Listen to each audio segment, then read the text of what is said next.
বিশ্বাস করেন এইভাবে ফুলকপির পাকোড়া বানালে যে এত টেস্টি হয় সেটা আমার নিজেরও জানা ছিল না। অপূর্ব স্বাদের ফুলকপির পাকোড়া। এজন্য আমি এখানে নিয়েছি খুব সুন্দর ফুলকপি। শীত এসে গেছে, বাজারে এখন খুব সুন্দর কচি, কচি ফুলকপি পাওয়া যায়। আমি এখানে একটি ফুলকপি নিয়েছি। এবার এই ফুলকপিটার জন্য যে ব্যাটার তৈরি করব, এখানে সেই ব্যাটারের জন্য একটি বাটির মধ্যে নিয়েছি 1/2 কাপ চালের গুঁড়া। চালের গুঁড়া এবং বেসন এটা সমপরিমাণ রাখলেই বেশি ভালো হয়। এখানে আমি 1/2 কাপ চালের গুঁড়া, 1/2 কাপ বেসন নিয়েছি। ১ টেবিল চামচ বেকিং পাউডার। এখানে রঙের জন্য নিয়েছি ১ টেবিল চামচ কাশ্মীরি মরিচের গুঁড়া। দিয়েছি ১ টেবিল চামচ চাট মসলা এবং এখানে টমেটো সস দিয়েছি ২ টেবিল চামচ। টমেটো সসটা একটু বেশি দিলে এর টেস্টটা বেশি ভালো আসে এবং এখানে দিয়েছি লবণ, সামান্য পরিমাণ হলুদ। এখানে খুব পানি আমি অল্প পরিমাণ দিয়ে একটি ব্যাটার তৈরি করব। একবারে পানি দেওয়া যাবে না। এখানে পুরো ব্যাটারটা তৈরি করতে আমার ১ কাপের একটু কম পানি লেগেছে। ব্যাটারটা খুব বেশি পাতলাও হবে না এবং খুব বেশি ঘন হবে না। এবার আমি এটা রেস্টের জন্য রেখে দেব ০.৫ ঘন্টা। এদিকে একটা পাতিলে পানি দিয়ে তার মধ্যে দিয়ে দিচ্ছি লবণ। এখানে আমি ১ টেবিল চামচ পরিমাণ লবণ ব্যবহার করেছি। তার মধ্যে ফুলকপিটা দিয়ে একটু সিদ্ধ করে নেব। ফুলকপিটা কিন্তু পুরোপুরি সিদ্ধ করব না।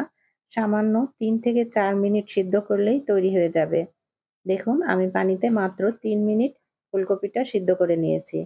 এবার ঠান্ডা পানি দিয়ে ধুয়ে আমি যে ব্যাটারটা তৈরি করে রেখেছি সেই ব্যাটারটার মধ্যে কোট করে ফুলকপিটা এবার সুন্দরভাবে ভেজে নেব। আমি একে প্রত্যেকটা ফুলকপি ব্যাটারে কোট করে ভেজে নিব।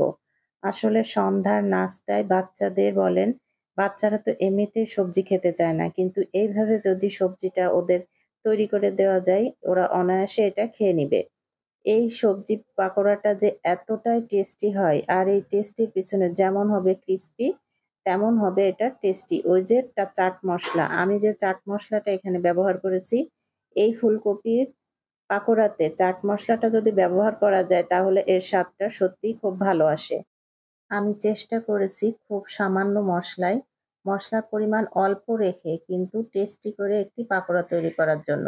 আর এই পাকোড়াটা একটু লাল, লাল করে ভেজে নিতে হবে। আমি এখানে কালারের জন্য কাশ্মীরি মরিচ ব্যবহার করেছিলাম। এইজন্য এর কালারটা এত সুন্দর এসেছে। আপনারা কালারটা দেখেই বুঝতে পারছেন কালারটা কত চমৎকার।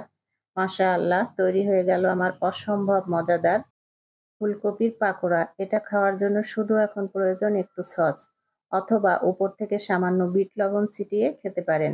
এটা অপূর্ব স্বাদের হয়। আশা করি আপনাদের ভালো লাগবে। ভালো লাগলে লাইক, কমেন্ট, শেয়ার দিয়ে পাশে থাকবেন। আল্লাহ হাফেজ।